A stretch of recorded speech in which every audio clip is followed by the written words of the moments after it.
मध्य प्रदेश विधानसभा का बजट सत्र शुरू होना है। कल यानी 10 मार्च से मध्य प्रदेश विधानसभा का बजट सत्र शुरू हो जाएगा। 12 मार्च को पेश होना है मध्य प्रदेश का बजट। वित्त मंत्री जगदीश देवड़ा इस बजट को पेश करेंगे। देखिए 10 मार्च से शुरू होकर 24 मार्च तक मध्य प्रदेश का बजट सत्र चलना है और वित्त मंत्री ओपी चौधरी ने वित्त मंत्री जगदीश देवड़ा ने तमाम तैयारियां कर रखी हैं। 9 बैठकें होनी है, 15 दिनों के भीतर 9 बैठकें होनी है और इस बीच कांग्रेस पार्टी की भी रणनीतियां, कांग्रेस पार्टी ने भी रणनीति बना कर रखी हुई है कि किस तरीके से सरकार को इस विधानसभा के बजट सत्र में घेरना है। लेकिन विधानसभा बजट को लेकर सीएम का बयान भी सामने आया है। उन्होंने कहा है कि यह बजट मध्य प्रदेश के विकास में मील का पत्थर साबित होगा।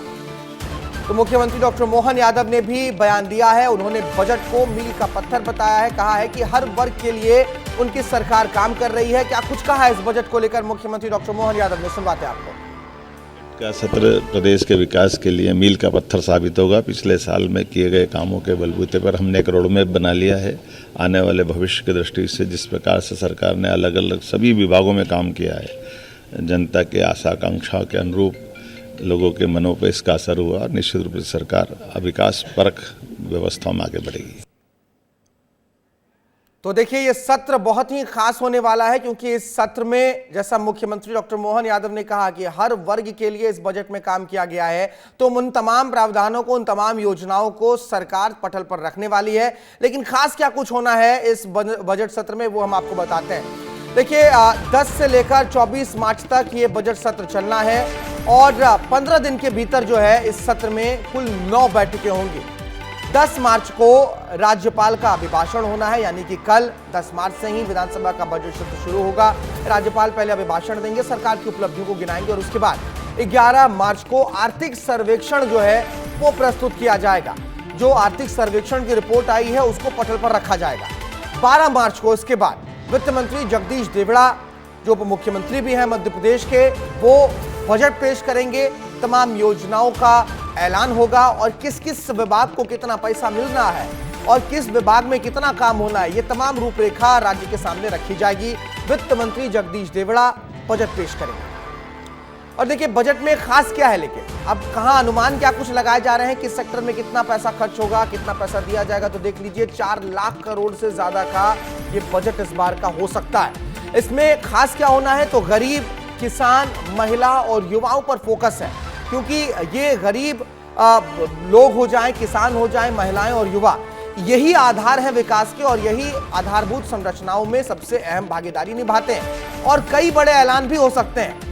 कुछ जो वेलफेयर स्कीम्स चल रही हैं उसमें शायद पैसों को बढ़ाया जा सकता है, कुछ नई योजनाएं भी बन सकती हैं। तो निगाहें सबकी टिकी हुई है कि बजट सत्र में क्या कुछ खास, क्या कुछ नया होगा।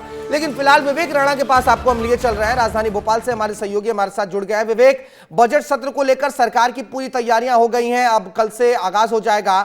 विपक्ष भी पूरी तैयारी कर रहा है कि सरकार को इस बार भी अनोखे तरीके से, क्योंकि पिछले बार हमने देखा था गजब तरीके से सरकार को घेरा गया था। लेकिन क्या कुछ तैयारियां सरकार की बजट को लेकर है, क्या कुछ खास हो सकता है बजट में?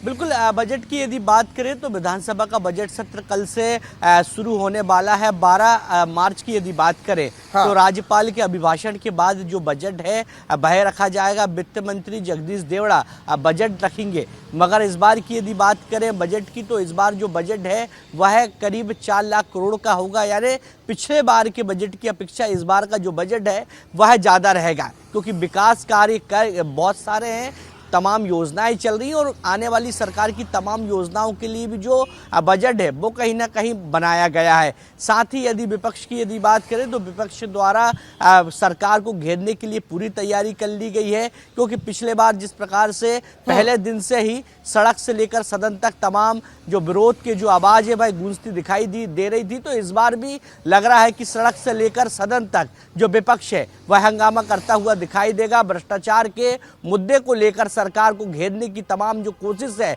वह की जाएगी। क्योंकि जिस प्रकार से नेता प्रतिपक्ष उमंग सिंगार की बात करें तो टोल फ्री नंबर मांगकर लोगों से अपील करते हुए दिखाई दिए थे कि वह अपने अपने जिले में होने वाले भ्रष्टाचार के जो कागज है वह कांग्रेस के जनप्रतिनिधियों को दे। यानी कह सकते हैं कि जहां सरकार का बजट आने वाला है प्रदेश के विकास के लिए, वहीं विपक्ष के द्वारा सरकार इस तैयारी में है कि बजट में नई नई योजनाएं किस तरीके से लाई जाए और किन योजनाओं को कितना पैसा दिया जाए, इसी मंथन में उलझी हुई है। और दूसरी तरफ विपक्ष भी ये तैयारी कर रही है कि भ्रष्टाचार के मुद्दे पर जो पैसे भ्रष्टाचार के बरामद हुए हैं उन पर कैसे सरकार को घेरा जाए। आप नजर बनाए रखिएगा। बहुत शुक्रिया फिलहाल आपका विवेक।